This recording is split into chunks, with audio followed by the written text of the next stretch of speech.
100%. Cheers. Welcome to another episode of Two Bears, One Cave. Real quick, this weekend I will be in Cleveland, Buffalo, and Toronto, Canada. Oh, is this how we're starting the show now? Why not? I'm on the road. I got then I'm shows. in Las Vegas, September 27th and 28th at Resorts World Theater. I kind of like it, Tom. Well, yeah, I mean, that's this weekend, What's the point of having a podcast if we're not promoting our fucking tour dates? This is not that fucking crazy. Okay, keep going. Keep going. We have shows this weekend, and then the following weekend I'll be in Columbus, Detroit, and Grand Rapids. TomSegura.com/tour. What's the name of your tour? Come on My Stomach or something? It's Come on My Stomach. Loads of cum. Loads of cum. Loads of cum. Yeah. Cum. Yeah, I know. I'm so sad because there's two comes in a row. I'm going to have to not name the next one anything cum related. It's really sad. Ali Wong's got a new special, and I love the name. What is it? Single Lady. Is it out now? I don't know. I think it's out. I think it's out. I try to watch everyone's special. There's an Indian dude. I cannot watch a lot of believe specials. You do this. I do it to make sure I'm not stepping on material or that someone's not doing. Like I always had the thing whenever I saw someone doing a joke similar to me, I just bailed on it and I was like, I gotta write better. What about when you saw somebody take their shirt off? I've seen that. I know you have. Yeah. I don't know. I don't know. It doesn't bother me, but it's curious to me that they would do it. Like it's clearly something that I have done for a while. And it's so derivative. But I understand. Like I remember Ari texted me and Ari said, dude, I just did stand up shirtless. Like I had to text you and tell you I did it, but it was fucking exhilarating. It really is funny shit. Like I love it. I'll never do stand up with my shirt on. Ever? I'll never will. What about like in your 60s? Well, luckily I'll probably still be jacked as fuck. That is very lucky. Yeah. I don't know. I start thinking, can I tell you the only thing that I'm obsessed with this? If I have to get that surgery, yes, then I'm worried. What if I have scars? What's wrong with that? I don't want scars because I can't get, I got a tattoo, but I can't get a tattoo on my stomach or on my arms or on my chest because it would be distracting to see me shirtless. And then you just be like, oh, hey, look, he's got a tattoo. It's always weird when you see like an older dude with his shirt off and he's got tattoos. Yeah. It's always like, you're like, oh, that you got that on. But in college? The scar wouldn't be that big a deal. I mean, a lot of people have scars. You look at it and then you're like, okay, that's the scar. I mean, unless you're going to get like the full open heart, everything. Yeah. Yeah. That would be a little more alarming. Don't even talk about the surgery. I don't even want to fucking talk about it. I mean, I'm not like you. I'm not like you. With what? With the way the world works, where you go, I should go see the dentist next week, or hey, maybe I should. I have something, and it's an elective surgery. I elect to get it. That's cool. I can't wait to go under the knife. Like you're just different. No, you and Christina are different than me, and I'm just not. Like I honestly think to myself about stuff. Like I remember when I had molar problems, and they were like, we're gonna have to break your jaw, and I was like, well, maybe I'll just die first. Maybe I can just die first. Well, that's a really normal way of thinking.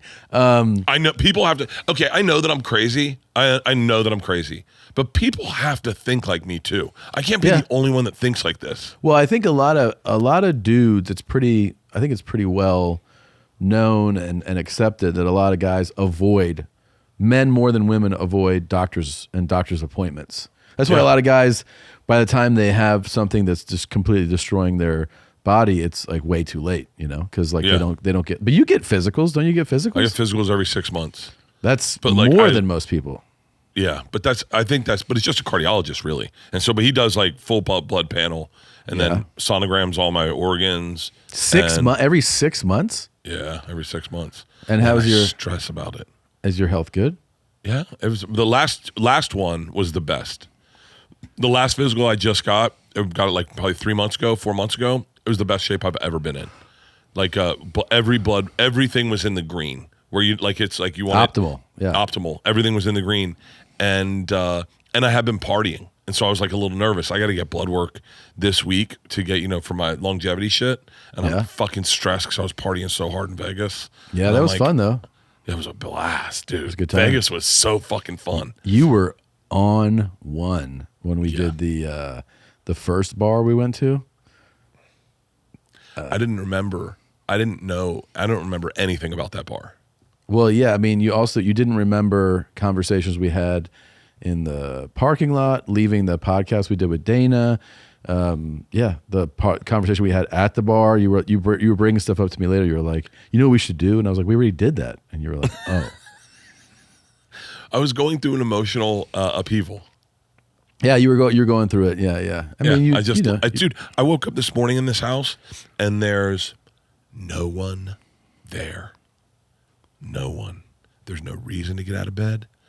There's nothing. Right. It's you're a new LeeAnn empty making nester. coffee. Yeah. LeeAnn making coffee, and I'm sitting there going, the fuck? I used to get out of bed to go see the girls, get them ready for school, say goodbye for them. Like, I had a reason to get out of bed. This morning, I was like, nope. I was like, do you know what I did last night? I got pizza for me and LeeAnn, or pizza, and I got meatballs because I'm keto. You're hardcore keto. I'm hardcore keto. And I bought 3 pizzas just out of instinct. Yeah. You know? Because how many did you eat? LeeAnn had 2 pieces. So we have 3 whole fucking pizzas left. We have 3 fucking pizzas left. And then I realized, Tom, I'm buying like a psycho. To buy food now, why would you ever get a big jar of pickles? I'll never buy a big jar of pickles again because no one's going to fucking eat them. I'm the only one that lives in that house that's going to eat anything. Yeah. I have nothing, like there's no reason to get a case, like a 12-pack of Diet Coke. I'm the only one that drinks Diet Coke. Like there's, all of a sudden, everything's changed where it's like, I looked at our fridge today, it's empty. And then there's 3 pizzas. It's crazy, man. Yeah, that's got to be a weird thing to adapt to. Is that now? Are you scheduling?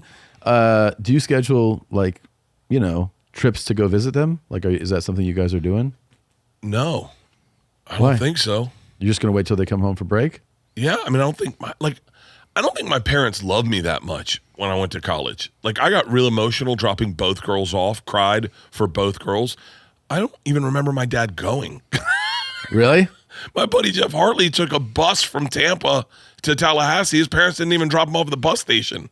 Yeah, parents didn't love kids the way they love them now. My parents took me, and then, I mean, I remember it wasn't I wasn't emotional about.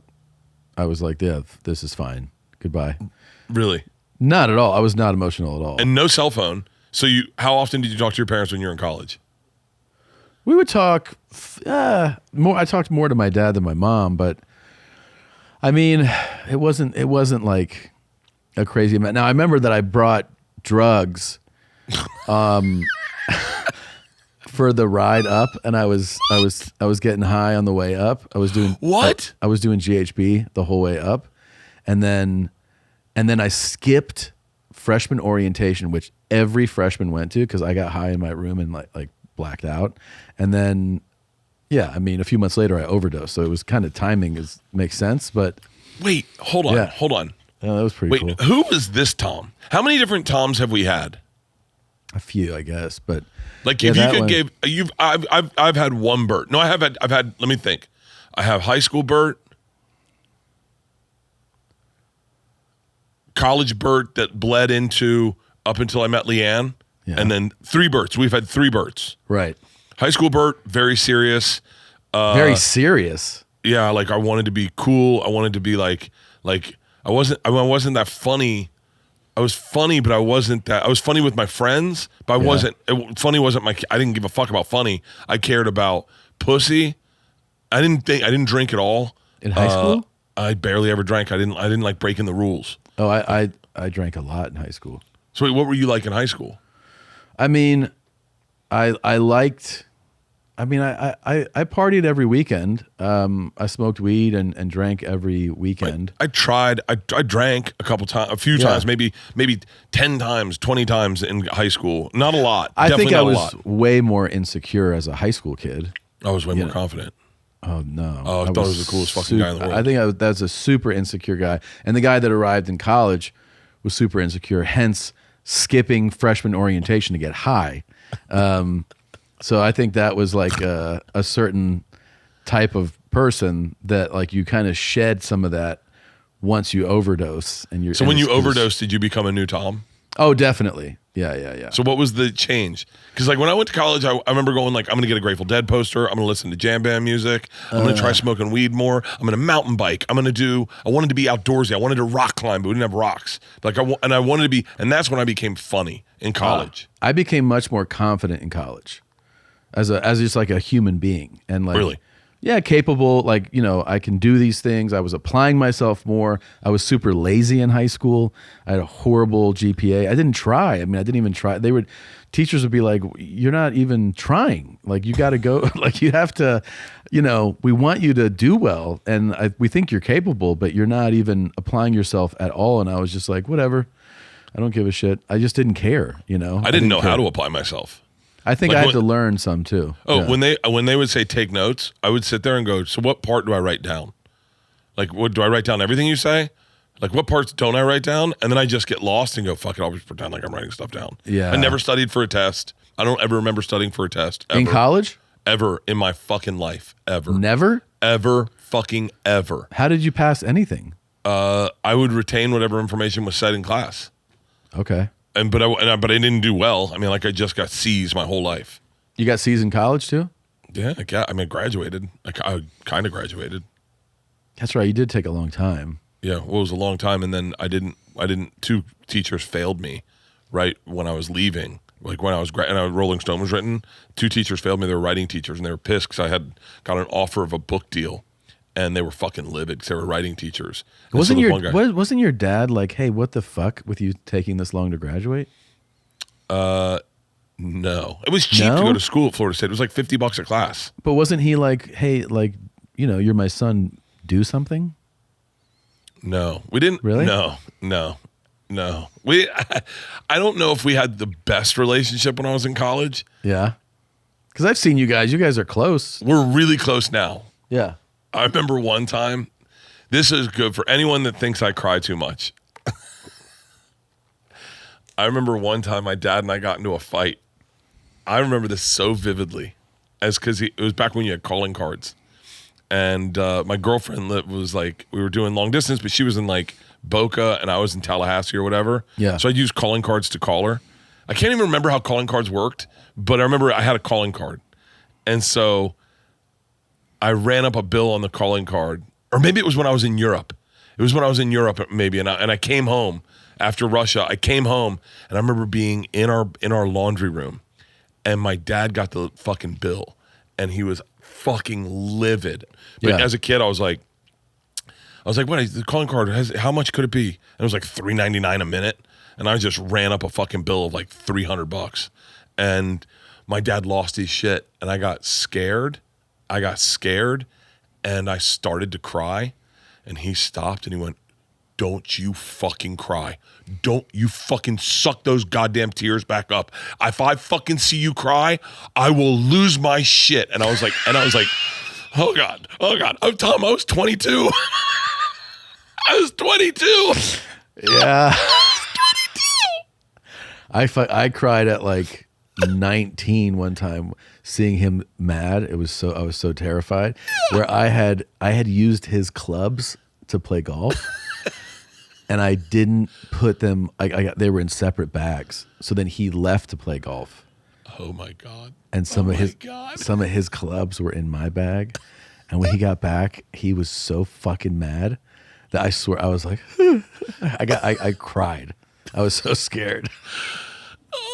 And then he didn't say any of that shit. But then he looked at me like, yeah, you wouldn't have survived in the Marine Corps. And then parenting was so different than it is today. Yeah. That was so effective. When my dad lost his shit, that was so effective. Yeah. I remember one time telling him, this is how clueless of a kid I was.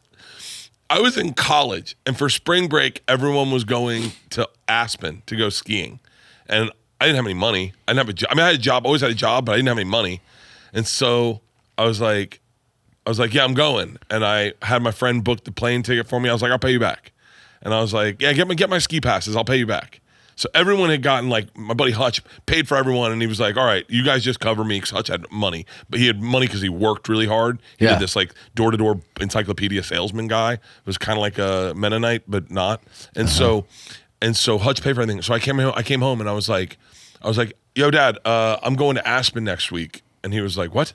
I said, for spring break. And he goes, how the fuck are you going to afford that? And I was like, oh, I need you to give me like $700. And he was like, the fuck did you just say?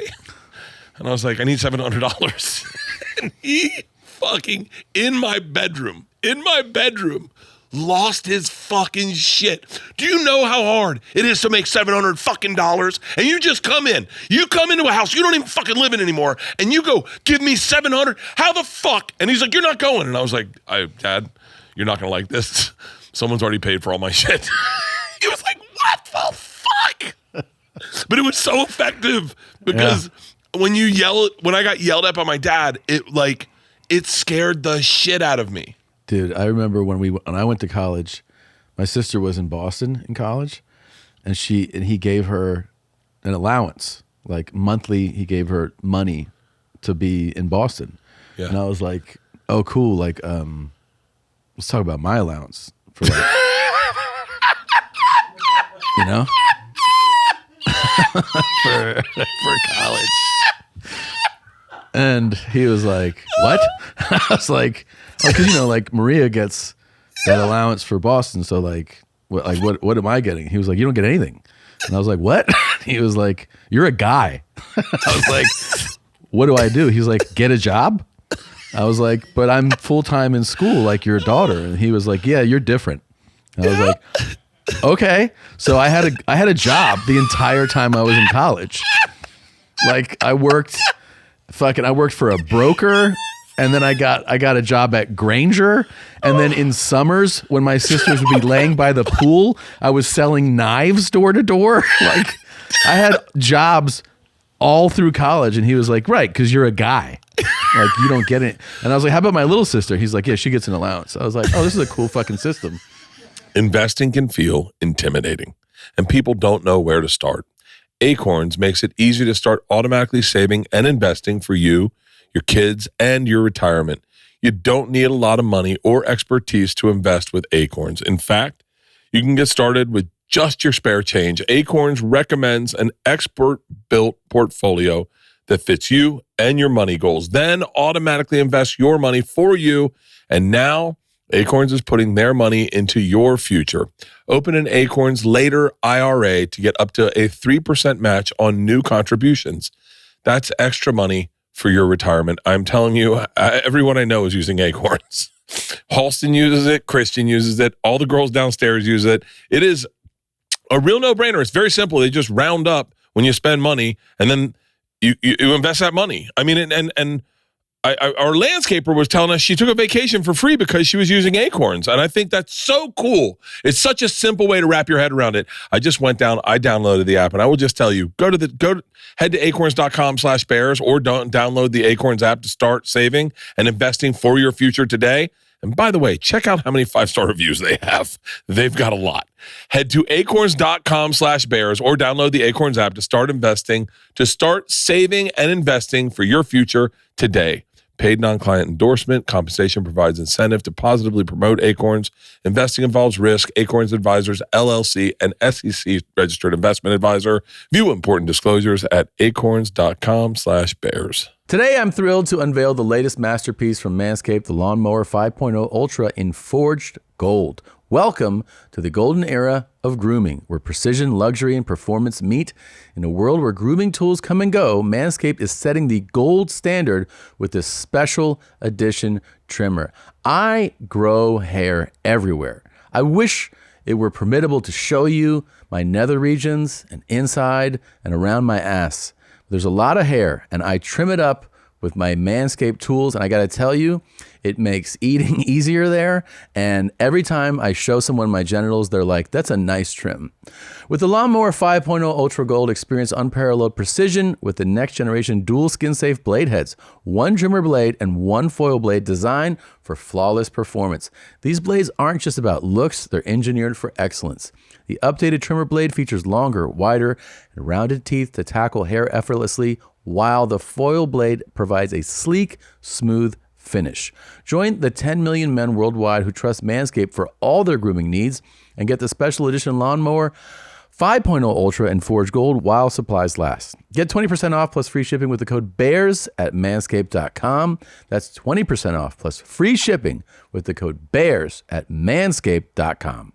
My dad gave me an Amico card, a gas card. Do you remember Amico?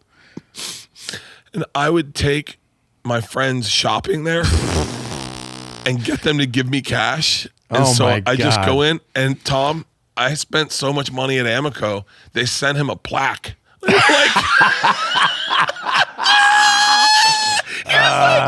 He was like, what the fuck? Dude, I remember one time. You're our P1 Premium Platinum Amco fucking shopper. Jesus Christ. One time I wrote a check to someone. It was I don't know if it was one of my buddies, and you know at the bottom of the memo part you could write what it was for. Yeah. And I wrote eating sweet wet pussy. Nice. And my dad was really good friends with the bank it was his bank. I had a checking account under him, and that came in, and the woman read it and called my dad and was like, your son in the memo read eating sweet wet hot pussy. And I was like, that must have made him real happy. Dude, that man deserves a fucking a statue. He put up with so much shit. Do you know when I was an adult, you remember my beach house we stayed at, it was me, you, and Charlie? Yeah. Right? My parents had a beach house in Clearwater that they owned with a couple other people, and with another person, another family. And I was probably 30. It was the trip we took. You guys left, and I stayed another couple days. Yeah. And I made a video. You can find this video online of me filming the sunset. And I go, you guys, if you pay attention, right when it crests, you'll see a green flash grow up. I was like 32, Tom. I was 32 when I made this video. And you watch the sunset, and you're waiting for it to do. And as soon as it crests, and right as you're about to see the green flash, I cut to me in the kitchen of that beach house in a Speedo. I go, oh, you coming up? The moon's coming up, and I'm in a Speedo showing my ass and bending over and dancing. My dad called me up. He goes, hey, did you shoot a fucking video at the beach house? And I went, yeah. And he goes, yeah, I just watched that with like fucking 10 people in my fucking office. He goes, what the fuck is wrong with you? He's like, you're a grown-up. You have children. Has he seen any of your promos lately? No, he has not. No, he's not on Instagram. But I remember him being like, what the fuck? Yeah. And you're just like, I don't know, Dad. That's how I make money. Uh-huh. No, it's definitely a different generation of a guy, for sure. It's so different. Have you ever yelled at your kids? Oh, of course, I've heard you yell at your kids. Yeah. Do you remember when they what did they do? Did they color all over your fucking walls with the day I was there? Ellis was doing he was painting shit in the... Oh, there's one from yesterday, by the way. I'll tell you about it too. But he's painting in the kitchen, on newspaper with all these paints. Yeah. And then I'm there alone, just with the boys. And then he's gone. I'm like, where are you? He's like, downstairs. And I walk downstairs. And he had taken his hand on the wall the whole way downstairs, so around all the... And I'm like, what the fuck? I lose my shit. And he's like, don't yell. I'm a kid. You can't talk to a kid. Just use a talking voice. And I'm like, what the fuck is there paint on the wall? So he was, but yesterday I get he home. dragged his hand down the all wall over. Like a serial killer, a serial, just with blood down a wall. Just. And I go, why did you do that? Why did you do that? He goes, sometimes my brain just says to do stuff. And I'm like, I go, yeah, okay. So that was cool. We'll just we'll paint the walls again. Yesterday I get home. He goes, I'm going to tell you something, and you can't get mad, and you can't punish me, because I'm going to tell you. I go, that's not how this fucking works. And he's like, no, I'm telling you now that you're going to be upset, but you can't punish me. I'm like, yeah, what? This is not at all how this works. I go, well, what is it? And he's like, I was dangling a trophy over the toilet, and it went in. What the fuck? Why would he dangle And I go, a trophy? Why would you do that? He was like, I don't know, but it went in there, and I tried to get it, but it's not working. So I go, so we need to have the toilet again taken apart? And he's like, I think so. Yeah. I'm like, that's great. And then I forgot that. And so like all the rest of the day, he keeps coming into my bedroom to use the bath. I go, what are you doing? He's like, remember the toilet?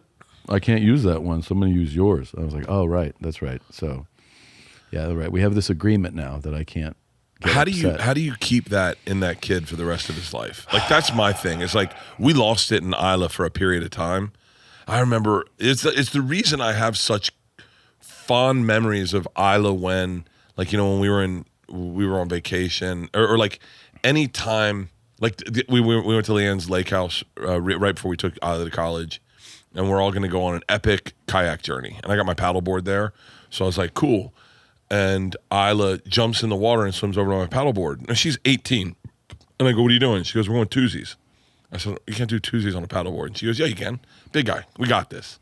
And she just wanted to knock me off the paddleboard the whole time. And It was this, every time I stand up, she'd go, whoa, whoa. And it was making her laugh and it was making me laugh. And that is the little kid in her. And I love that. But how do you maintain that little kid in that? Like, how do you always keep Ellis to be Ellis and not get jaded by like fucking high school kids who are like, I don't know, man. I think you encourage it and you embrace it and you let them know that you love it when they are the way they are. Like, I don't know if you can do much more than that, you know, because there's a natural turn that we all make, right? Like at a certain age, you kind of, but it's nice that if you're whoever you are at home, I think you can be that. Like, I'm still a kid around my mom, you know, I still just try to upset her, and you know, I belch at the table, and I try to horrify her because it made me laugh when I was 7, and it still does at 45, you know? Yeah. So, I think now that we're talking about this, I think there was 4 Berts. There was the Bert, I was the Bert that in like first grade only wore Speedos and knee-high moccasins and would only respond to the name Wild Boy. Like, Wild Boy? And I remember the day that died. I remember the day it died, and I was like, "Yo, I'm the only one wearing Speedos and knee-high moccasins. Like, I gotta kind of conform a little bit. Like, I feel odd." My dad had already seen it. He'd always say, like, we go to the mall, and he'd be like, "You want to put on some clothes?" And I'd be like, "No, this is what I wear." Yeah. And he was like, "Let's go." And I was like, "It's Wild Boy." And he was like, "Can we?" I tried to change my name so many times. I remember the first time I tried to change my name, I changed it to Flash, and he was like, "Hey, come on, we're having dinner." We had fucking cordon bleu every fucking night. I don't know. My dad got a deal on cordon bleus, and we had I cannot stand cordon bleu to this day because he got a deal on cordon bleus. We had a freezer full of cordon bleus, and he goes, "Come on, it's time for dinner." And I was like, "It's Flash," and he goes, "Oh, you changed your name to Flash?" And I was like, "Don't say it like that. You make it sound stupid." And he's like, "Oh, do I? Flash? Hey, Flash." And I was like, can you not say it? Let's keep Bert until you figure out how you can say Flash right. But then that kid died. That kid, that really fun first grade playing second base, caught a fly ball, bases loaded, caught a fly ball. Crowd, I'm playing for the Yankees. Teddy Church is standing next to me. I mean, so vividly remember this. Denny Sullivan's our coach. I catch the fly ball. I then take the fly ball. I spike it into the ground. I take my shirt off and I start dancing. And I got in the car with my dad, and he was like, "What the fuck is wrong with you?" And I was like, "I'm celebrating." And he was like, "Everyone scored. You lost the game." I was like, "Oh, I didn't know. I didn't pay attention to that." I was like, "Did the dance look good?" And he was like, "There's a thing about humility. You can just catch the ball and then just like, you don't have to do a victory dance." And I was like, "Yeah, but the victory dance is the reason I'm here. I'm not here for the catching the ball. I want the victory dance." Hey, by the way, you definitely haven't lost that. That's still part of who you are. Yeah. I think I've gotten more of my childhood back the older I've gotten. That's good. I think that's fun. Yeah. Dude, I fucked up. You had to leave for in Vegas, Yeah. and we went by best friends, Yeah. and we did another bar takeover. Which those bar takeovers are fun as fucking shit. They're super fun. They are so fun, and I was on one there, and I almost got kicked out. I was so fucking of our own bar takeover. I was going onto the casino floor, barking and just bringing people in. TD, Tutty, in for 6. Touchdowns matter more at DraftKings Sportsbook, an official sportsbook partner of the NFL. We don't care how much they score them. We want to bet on touchdowns. And DraftKings Sportsbook is delivering. Ready to place your first bet? Try betting on something simple, like a player to score a touchdown. Go to DraftKings Sportsbook app and make your pick. Ready to score a touchdown dance of your own? New DraftKings customers bet $5 to get $200 in bonus bets instantly. I love saying that. I don't know what's holding you back. That is the no-brainer right there. You bet $5, you get $200 in bonus bets back, and you're up immediately. You're up, and you're winning, and you're putting it more. I'm telling you, this makes watching sports so much fun. Not the Florida State's games, I'll tell you that. They've been really rough to watch this year. But this makes all watching sports so much fun. Go Bucks. Score big on DraftKings Sportsbook, the #1 place to bet touchdowns. Download the Sportsbook app and use code BEARS. That's code BEARS for new customers to get $200 in bonus bets when you bet just $5 only at DraftKings Sportsbook. The crown is yours. Who wants better sex, and who wants to start having better sex immediately? Adam and Eve is offering 50% off just about any item, plus free shipping, which includes rush processing. More than that, Adam and Eve wants to make your life easy. They offer discreet shipping, as your privacy is a priority, plus 100% free shipping and rush processing on your entire order. Doesn't matter how much you spend or what you buy, all will be packaged and sent discreetly for free and fast. Bring more pleasure and satisfaction into your bedroom. Just go to adamandeve.com and select any one item. It could be an adventurous new toy or anything you desire. Just enter the offer code BEARS at checkout. That's BEARS, BEARS, at adamandeve.com. This is an exclusive offer specific to this podcast, so be sure to use the code BEARS to get your discount, 100% free shipping, and it's fast with rush processing. The code is BEARS, BEARS. Thank you. This show is sponsored by BetterHelp. Kids are always learning and growing, but as adults, sometimes we lose that curiosity. What's something you'd like to learn? Think about it for a second. Gardening, a new language, surfing, maybe how to finally beat your best friend in tennis. Therapy can help you reconnect with your sense of wonder, because your back to school era can come at any age. Dude, I did it. I legit did it. I talked to my therapist about it. I was like, we were talking about what I wanted. I said, I wanted to learn how to surf. I really wanted to learn how to surf. Now, I knew how to surf when I was a kid, but I'd lost the ability to surf, and it was so confusing. And he said, well, let's break it down. And he said, number one, you got to be physically fit. And so I got below 240 pounds so that I could get up on a surfboard. And by the way, setting those goals, just in therapy, setting all those goals, going through those goals, knowing what your goals are, to do the thing to make you feel young again. You're not old. You're not old. And listen, if you're thinking about starting therapy, give BetterHelp a try. It's entirely online, designed to be convenient, flexible, and suited to your schedule. Just fill out a brief questionnaire to get matched with a licensed therapist, and you can switch therapists at any time for no additional charge. Rediscover your curiosity with BetterHelp. Visit BetterHelp.com/bears today to get 10% off your first month. That's BetterHelp, HELP.com/bears. Tommy, there was a table full of, oh my God, we got to talk about LeeAnn and magic. Oh my God. Oh my God. Anyway, there was a table full of black women eating dinner, and I was barking to them, and they came in and got a bunch of Porosos and sodas and just left and went back to dinner. They were like, and then they came back for their second round. That's hilarious. All right, let's talk about magic. Oh my God. So I do a show at the Dolby at Park MGM. Beautiful theater. And definitely the most state-of-the-art setup that exists. I mean, that's where like Bruno Mars plays and Mariah Carey and like huge acts. So their tech is like out of this world, man. So finished the show, and earlier in the day, we had walked through the mall attached to the crystal shops. We were walking through, and there was a guy that one of the salespeople at one of the stores was like, "Oh, do you know him?" And I was like, "I don't know him." No, and he was like, I'm a big fan, and he didn't tell me who he was. He was just like, I'm a big fan. I was like, and they're like, oh no, he's famous. And then he just left, and they didn't tell, and it was just kind of like, oh okay, yeah, I don't know who he is, but nice. So then after the show, we do a bar takeover at the Park MGM at the sportsbook bar, and we're pouring drinks and you know, people are all over the place. And then I see the guy, and he's dressed really nice. And that's when I go, oh, hey, I saw you at the store. He goes, oh, yeah, I didn't have a chance to tell you because, you know, I didn't want to, like, disturb you or anything.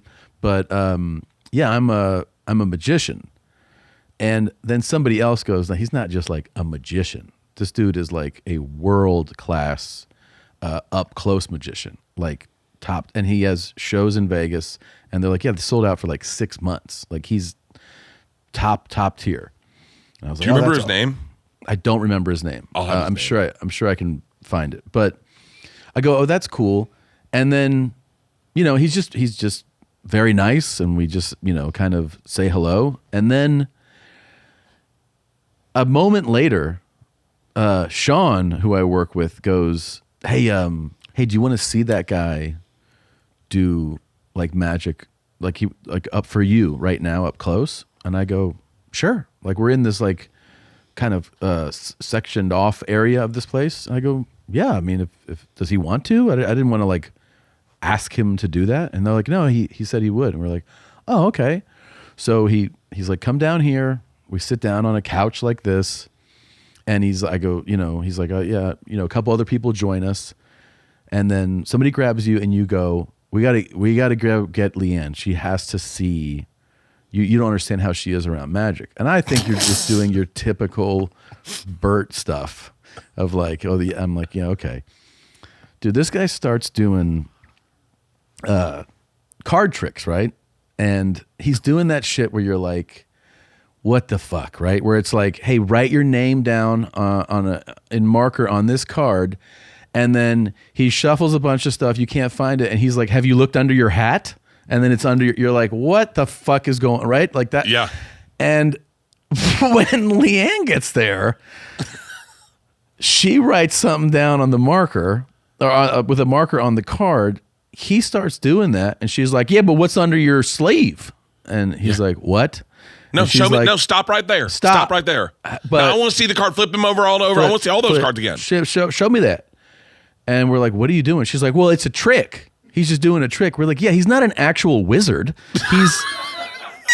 He's a fucking illusionist. This is all illusion. She's like, well, I got some theories about this. And we're like, Tom goes, we didn't think he was actually magically LeeAnn.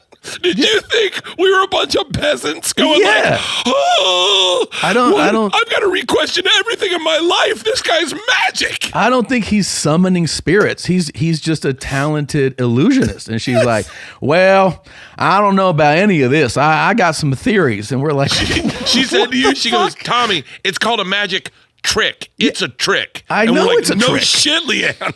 And then he does this fucking thing where, oh my God, it was like, it was like her card or someone signed a card. And then he does his whole thing. And he's like, well, Tom, maybe you could check under your watch. Yeah. And then I had a watch on and a card was under my watch that I unfolded and it was the sign. And I was just like, I go, this is incredible. And LeeAnn's like, yeah, I guess that's pretty good. No, you know what she said? She goes, he must have put it there earlier. Well, yeah, of course. We're like, no shit, LeeAnn. Yeah. But we didn't see that. We didn't know. No one saw that. Yeah. And then I put something together, obviously later on, which was he obviously had done that. And he kept going, all right, Tom, like hold your hands out like this, like palms up. And it was obviously to keep me from noticing that. But at the time, you're just like, oh, okay. So I'm like holding my hands. Oh, yeah. This way, right? And you put it together later, but yeah, he was fantastic. But LeeAnn was like they had pulled someone from Papua New Guinea out of the fucking out of the village and was like, here is a man from the cave that will now heal all of your. She was like, I don't know about any of this shit, and I don't like it. I don't like spirits and summons. She was out of control with this. I was almost shocked that she ever believed in religion ever. The way she was so analytical about it. Yeah. And I was like, honey. And then even the next day we're at Lee's Liquors. Yeah. And we're talking about this. She goes, yeah, I ain't falling for no trick. And we're like, it's not a display of your intelligence if you like magic. Yeah. It's fun. It's entertainment. It's just entertainment. She goes, not for me. I mean, you should She's take her the to opposite. How does she respond at the movies? Does she go, well, there's fucking lights and cameras there. I don't know if any of this is really happening. No, she tells you exactly. She goes, well, he's dead. He's been dead this whole time. And you're like, wait, what? And you're like, yeah, he got shot by the guy at the beginning of the movie. He's been dead. That's why, look, they ain't talking. And you're like, hey, I was enjoying this. You kind of just ruined this. She goes, why? I'm not going to sit. I can't watch this shit. Somebody must have done a trick on her when she was younger, and it just fucking really stuck with her, man. It is, she was so, and then, me and him and LeeAnn went out that night. Oh, he did? Oh, yeah, we went out partying, and she was like, and she would not let it go. He's like, you should come to my show tomorrow. And she goes, I don't want to see you. And I was like, what are you doing? She's like, you don't do more tricks? And he's like, I like when people like you come to my show. And she goes, I ain't sitting through that. She goes, why don't you go make a drink appear for us? I mean, she was like, and I was like, why aren't you just a little nicer to him? She's like, well, he thinks he's magic. He ain't. I would love to go to an actual full show with her, like to sit down and watch her for that whole show. 100%. And that would be great if he made her disappear. He was like, you know what? Enough of you. And then she was like, wait, what happened? Uh-huh. So the whole time, at any reveal of the illusion, she immediately is like, well, you must have done that when we weren't looking. And it's like, yeah, that's the fucking trick. That's the trick, LeeAnn. Yeah. That's the entire trick. And you didn't notice. That's the trick. It makes me uncomfortable. Like, it makes me, it made me uncomfortable. I got uncomfortable with the way she was reacting to it in the moment. Yeah. I was horribly uncomfortable. I was like, this is borderline rude. She does that with everything. Like, she's like a bullshit radar gun where, like, if someone's telling a story, mostly it's me, and I fudge the details a little bit. She goes, that didn't happen. I go, stop. I'm making it entertaining. We're having a boring night at your fucking friend's house, and I'm telling a good story. I'm just making it a little better. She goes, yeah, but it wasn't $20. It was $19. Yeah. Just get the facts right. And you're like, it's like the Whitney Houston story. The Whitney Houston story. When Georgia broke her teeth. Yes. So there's two ways to tell a story. You can wait for the reveal to be at the end, right? I've got a great story. It's a true story, but it's wildly interesting. Georgia breaks her teeth. We have to take her to a high-end dentist. They have to put her under. If you've never heard the story, I apologize. I'm not going to tell the whole story. But when I started crying, we go into the waiting room. There's this black chick. She's staring at me the whole time, trying to calm me down, but I'm not having it. We go back to receive Georgia, go into the back. Black chick comes in, walks into our room, kind of odd, and it turns out it's Whitney Houston. Mm-hmm. So it's a good story when you tell it. When you take your time with it, it's a great fucking story. So the reveal is the black chick was Whitney Houston, right? Right. That's the reveal. And it's a true story. She sat with us for like 5 minutes with me, LeeAnn, and Georgia, and we talked about being parents, and it was beautiful. And then she paid for the anesthesia that we didn't have money to afford that shit. It's a great story. This is how LeeAnn tells the story. The black chick's Whitney Houston. She goes, well, I'm not right at the beginning. Right when you started? Right at the beginning. Or right when I go, and then we walk into the waiting room, and there's this black chick, and she goes, it's Whitney Houston. I go, stop. No, you're giving the reveal away. And she goes, but I wasn't stupid. I knew it was Whitney Houston. I go, no, okay, doesn't matter, because I'm telling the story, and I didn't know it was Whitney Houston. Okay? I didn't know it was Whitney Houston. She goes, how could you not know it's... I go, you're ruining the fucking story. Yeah. It's the story is the payoff. That's the fun part of a story, is the fucking moment, the ta-da moment at the end. She goes, yeah, but we was in a waiting room with her. She had her bodyguard with her.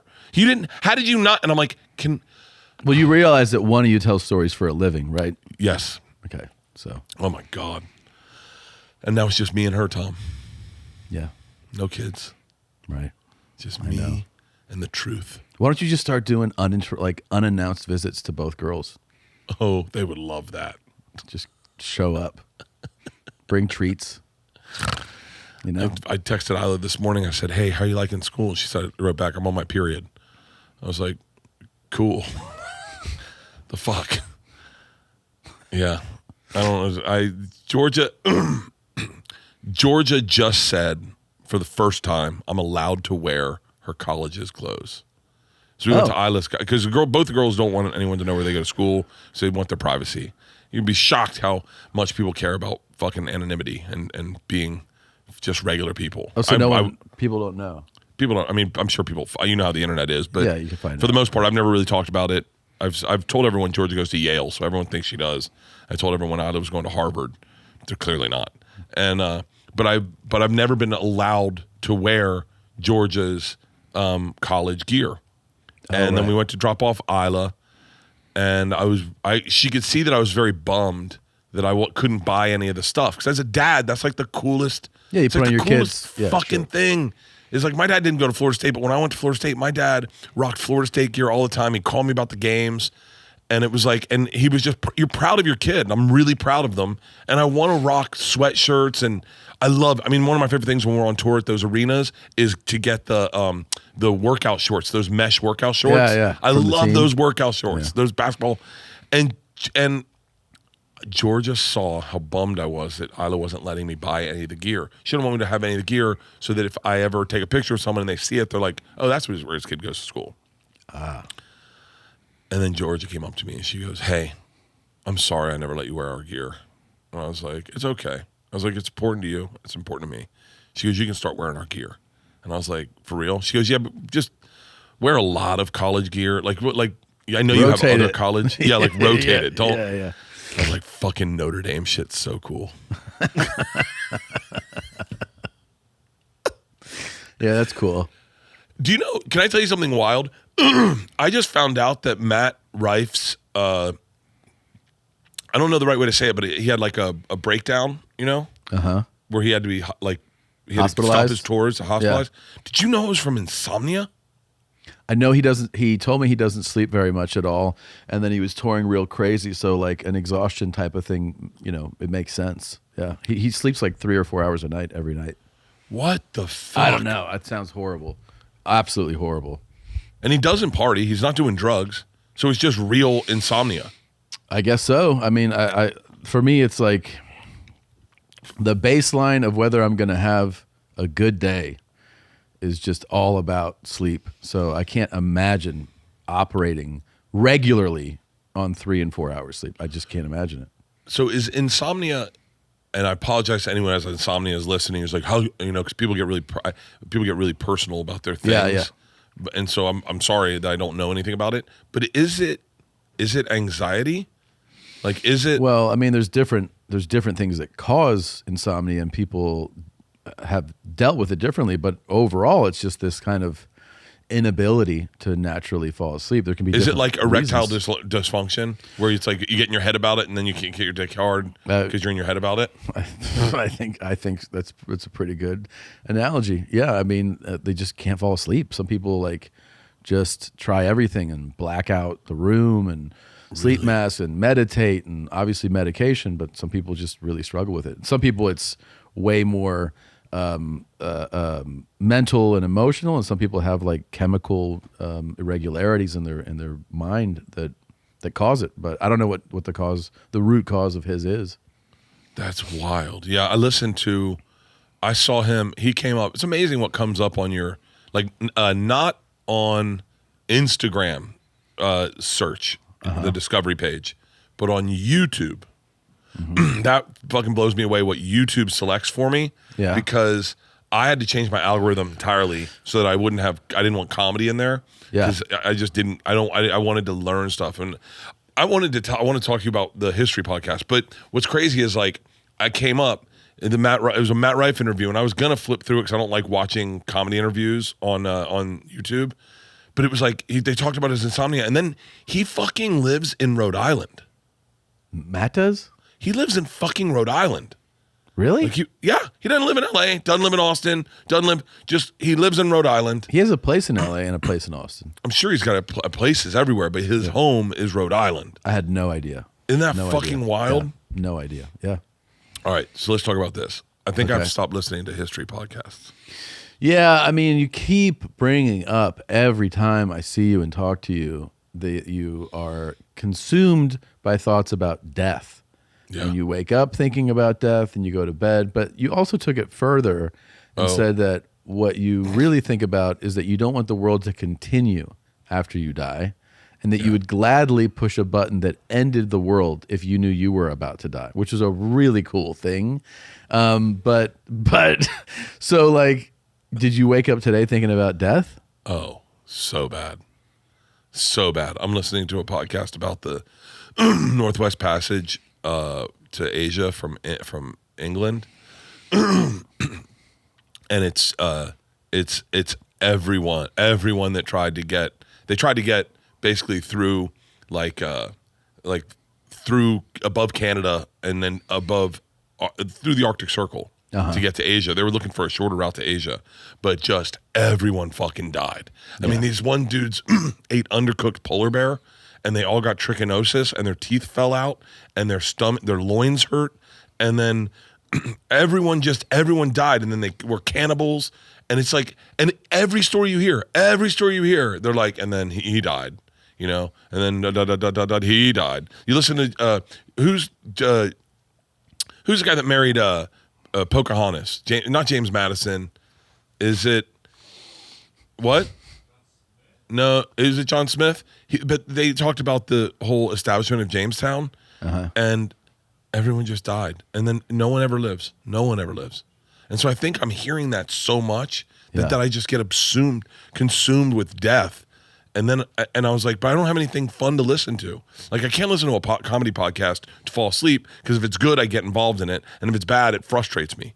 So Do you like true crime stuff though, or no? No, not if there's murder in it. You don't. I can't even watch. There's a new movie it's on Netflix. It's called something like Renegade Hill or something. And I can't even watch those because they make me nervous. So I end up fast forwarding through it because it makes me nervous, because it's about this guy who gets fucked with by the cops, and then he goes and takes on the cops, and it's like Black Rambo is what it is. It really is Black Rambo. And I can't watch it. It makes me nervous. I have nothing that relaxes me to watch. You got to find something. Maybe reading will do it. Would you read? No, never mind. Do you?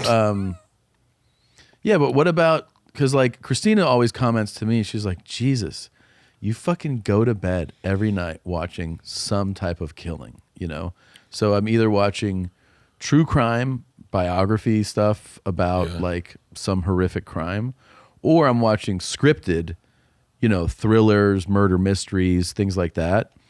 And I'm like, but I mean, I don't want to watch a rom-com. I don't want to watch a comedy. Most of them are horrible. There's exceptions that are good, but like most of the time that stuff is like more stimulating to the mind to watch. Yeah.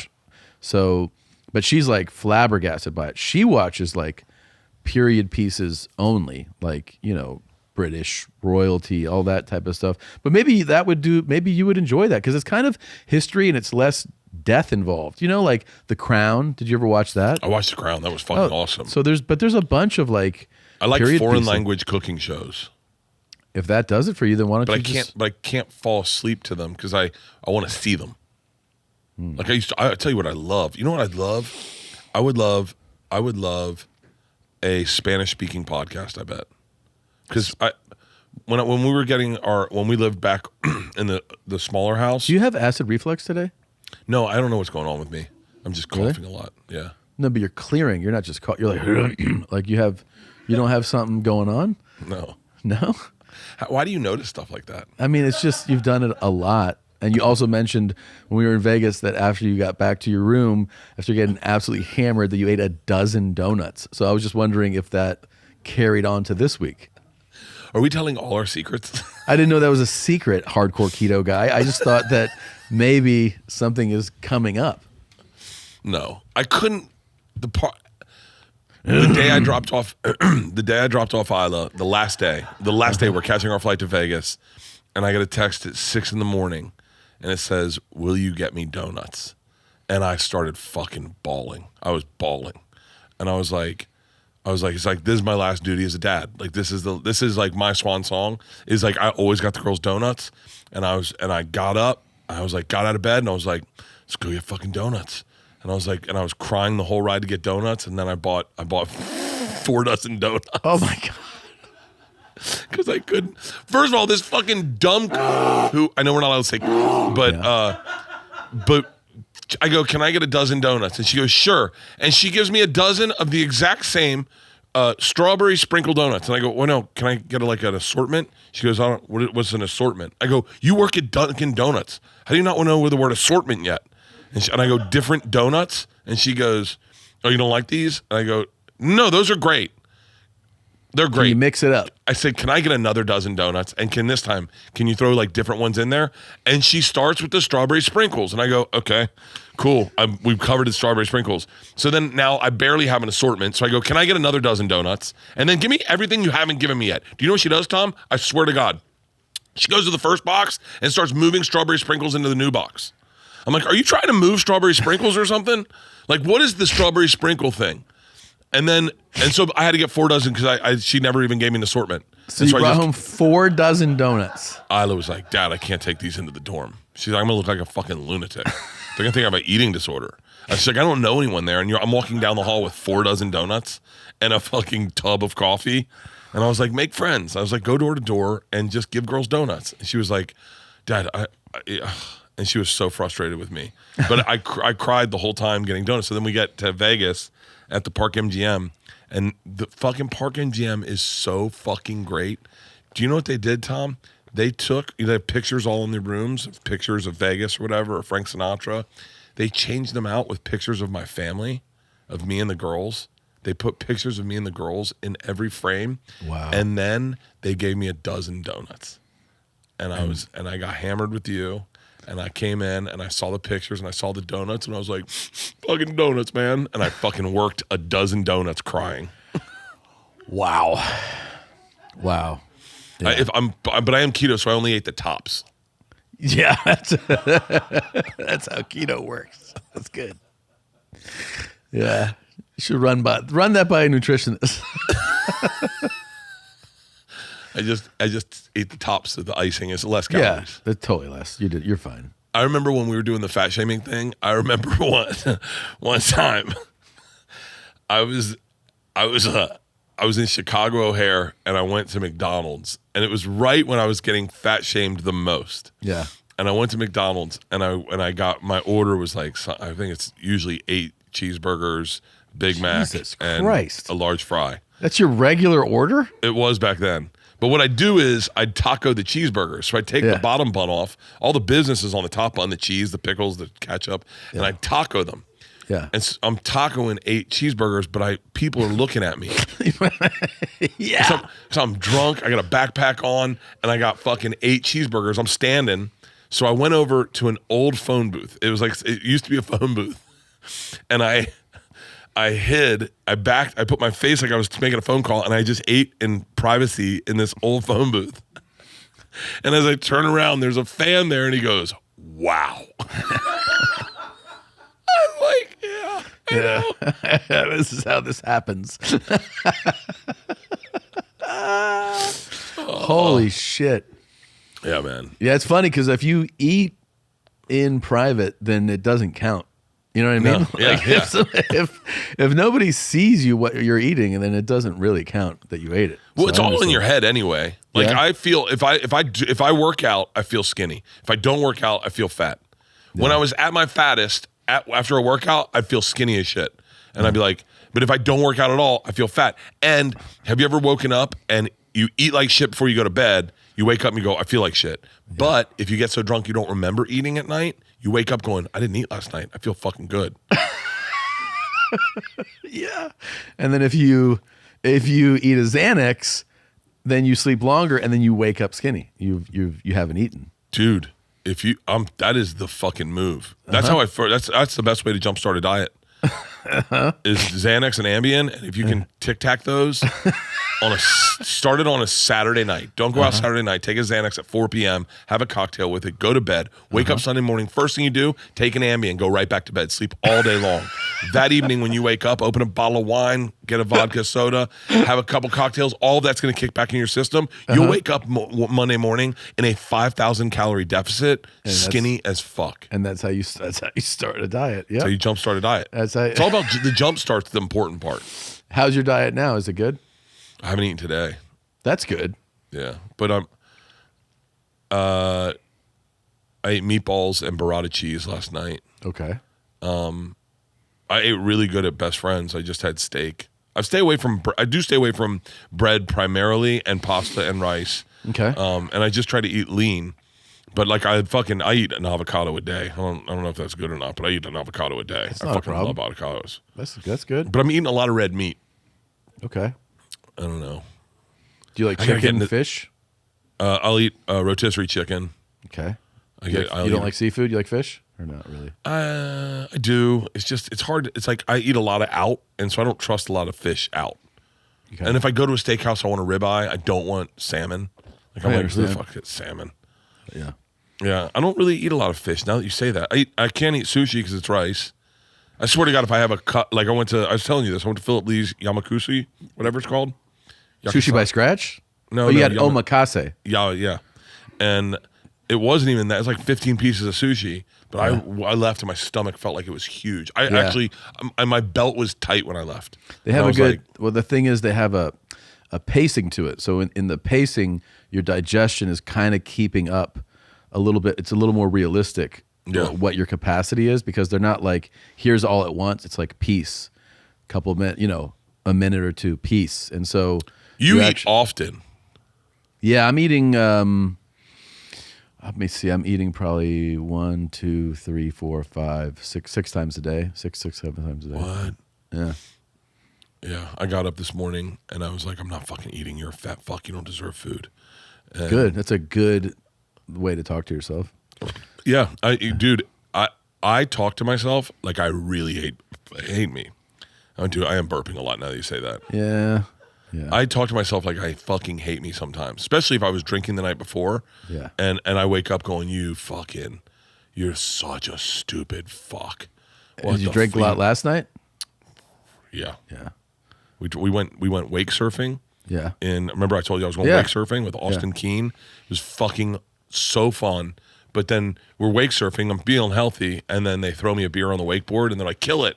And I fell. I killed it, but then I fell at the end. So I ended up killing 3 beers doing wake surfing, and then the gloves were off. We were flying home. I was like, cocktails on the plane, and then came home. Cocktails. LeeAnn opened a bottle of white wine when we got home. I was like, cocktails, and then passed out watching Wyatt Earp documentary, and woke up in the middle of the night, and I was like, I could fuck up meatballs. And I was like, it was like midnight. I was like, no, I'll take my cholesterol medicine and go back to sleep. And so then I listened to the Northwest Passage. Okay, this is a fucking crazy person story that you just told. But then I woke up. Then I woke up and I was like, you fucking piece of shit. Yeah. And I was like, all this is connected. You know that, right? Like, if you don't have the first half of the story, you don't wake up going, you fucking piece of shit. Like, just, you're gonna die and no one's gonna fucking remember you, and no one gives a fuck. I think it's time for a little reset, maybe a little, I decided to quit drinking today. Oh, yeah. For how long? I don't know. Definitely until Thursday. That's a long time. Yeah. Well, no, it's Wednesday, I think, right now, or Tuesday. It's Tuesday right now. But I ran 4 miles. Yeah. I ran 4 miles this morning. Okay. Good, like real nice. Still no food. No food. Cup of coffee, no food. Diet Mountain Dew. I've had 2 waters. Yeah, I water picked my teeth real good till they bled this morning. Dude.